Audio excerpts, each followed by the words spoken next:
안녕하세요. 나의 해방일지를 쓰고 있는 이만영입니다. 지난 시간에는 고통에서 벗어나려면 자신이 부여한 가치의 집약체인 최종 목표를 향해 나아가야 한다는 말씀을 드렸습니다. 그러나 그 길도 가시밭길이기에 고통에서 벗어나기 위해 또 다른 고통을 마주해야 하는 딜레마가 반드시 발생한다는 것을 말씀드렸어요. 성장은 실행으로 이루어지고 실행 중에 만나는 시행착오를 개선하면 그게 발전이 된다는 원리도 말씀드렸습니다. 이 메커니즘의 전제 조건은 도중에 그만두면 안 된다는 거예요. 그런데 고통의 딜레마라는 장벽 때문에 우리는 계속 포기하고 싶어지죠. 여러분, 중요한 것은 꺾이지 않는 마음이라는 말 들어보셨죠?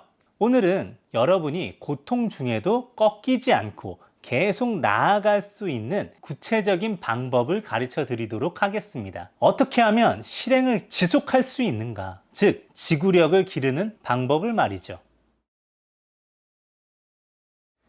지속적 실행을 위해서는 일단 두 단계를 거쳐야 하는데요. 하나씩 설명드리겠습니다. 우선 첫 번째 단계입니다. 내 마음속 깊숙한 곳에 간절히 원하는 가치, 평생을 추구할 만한 목표를 하나 정하세요. 정말 소중해서 달성했을 때 진정 뿌듯함을 얻을 수 있는 가치를 최상위 목표로 설정하세요. 간절한 가치라면 그만큼 큰 동기부여를 부여할 것입니다.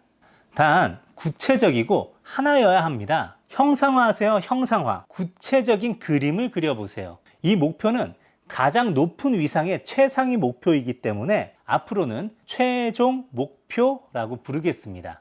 최종 목표는 말 그대로 최종으로 도달해야 할 결승점이기에 하루아침에 달성할 수 없죠.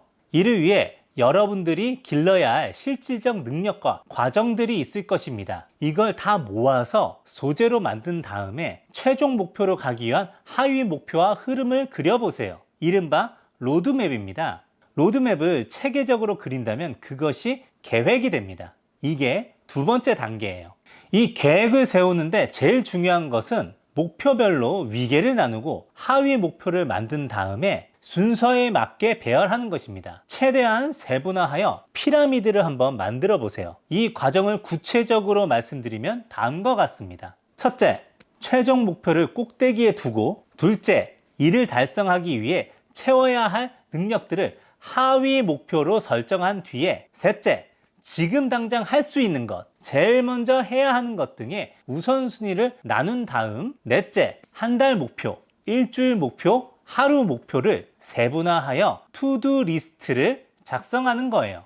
니체는 이야기했습니다. 이유가 있는 사람은 거의 모든 방법을 견딜 수 있다고. 만약 도달할 곳을 모른다면 우리는 방황할 거예요. 그러나 내가 가야 할 도착점과 그 경로를 분명히 안다면 우리는 나아갈 수 있습니다. 네, 목표를 분명히 세우는 것만으로도 우리는 실질적인 노력을 더할 수 있어요. 최종적으로 도달해야 할 골도, 그 골을 넣기 위해 오늘 내가 해야 할 패스도 확실해진 것입니다. 그럼 이제 우리는 뭘 해야 할까요? 당연히 just do it입니다.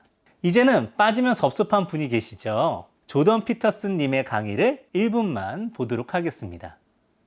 Let's say you need a goal, but we don't want to let your distance from the goal crush you. So you got to set up a goal, and then you got to make the goal, break the goal down into parts so that you can move towards it, and you have a fairly high likelihood of doing it. So that's a bit of practical, I wouldn't say advice, it's because it's better than advice. It's some practical knowledge about how to go about achieving an aim. Set a high aim, but differentiate it down so you know what the next step is, and then make the next step difficult enough so you have to push yourself past where you are, but also provide yourself with a reasonable probability of success. It's also what you do with children, right? You want to push them because they need to grow up and be more than they are, right? But you don't want to crush them with constant failure. So what you do is aim high and make the goal difficult but proximal. Aim high, but use as your control yourself. So your goal is to make today some tiny increment better than yesterday. 사실 무언가를 목표로 할 때 95%의 사람은 포기한다고 합니다. 그렇다는 것은 포기만 하지 않고 계속 노력한다면 우리는 5% 안에 들어갈 수 있다는 거예요. 물론 무식해 보일 수도 있어요. 그런데 우리는 사실 바보가 아닙니다. 지금껏 거듭 말씀드렸다시피 실행을 하고 시행착오를 겪고 이를 개선하는 과정에서 우리는 발전을 합니다. 목표로 가는 길을 걷는 것 자체가 우리를 더 현명하게 만들죠. 즉, 걸음을 시작할 때는 비록 무식했더라도 걸음을 지속하는 과정에서 우리는 어느 순간 목표를 향해 뛰어가고 있을 것입니다. 운이 좋다면 날아갈지도 모르죠. 어쩌면 위대한 사람은 위대한 목표를 달성했기 때문이 아니라 그 목표로 가는 모든 길, 즉 위대한 과정을 다 감내했기 때문에 위대해진 것이 아닐까요? 처칠은 어느 대학교 졸업 축하 연설에서 딱 한마디만 하고 내려왔다고 합니다.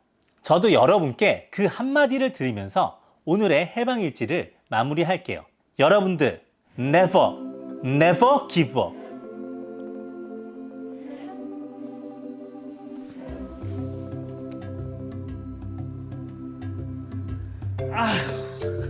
이제 오늘 영상도 다 찍었네요. 그런데 갑자기 생각난 게 있어가지고 말씀드리려고 해요. 사실 이런 분도 계실 것 같거든요. 이만영씨, 나는 지금 당장 일어나는 것도 못해요. 아무리 작은 미션이라도 그것도 못할 것 같아요. 솔직히 걸음마도 못하는데 어떻게 걷겠어요. 이런 분도 계실 수 있죠. 보통이라면 야, 이것도 못하면 때려쳐 라고 하겠지만 저 역시 고통 속에 있어 봤고 그 상황 속에 사람이 얼마나 나약해지는지 잘 압니다. 이곳은 고통의 해방을 목표로 하는 해방일지이기 때문에 당장 오늘의 미션도 하기 힘든 분들을 위해서 저는 나약한 의지도 강화할 수 있는 방법까지 말씀드릴게요. 다음 일지에서는 생각을 행동으로 옮기는 의지력, 실행력을 키우는 가장 확실한 방법을 알려드리겠습니다. 그러면 다음 시간에 뵐게요. 안녕.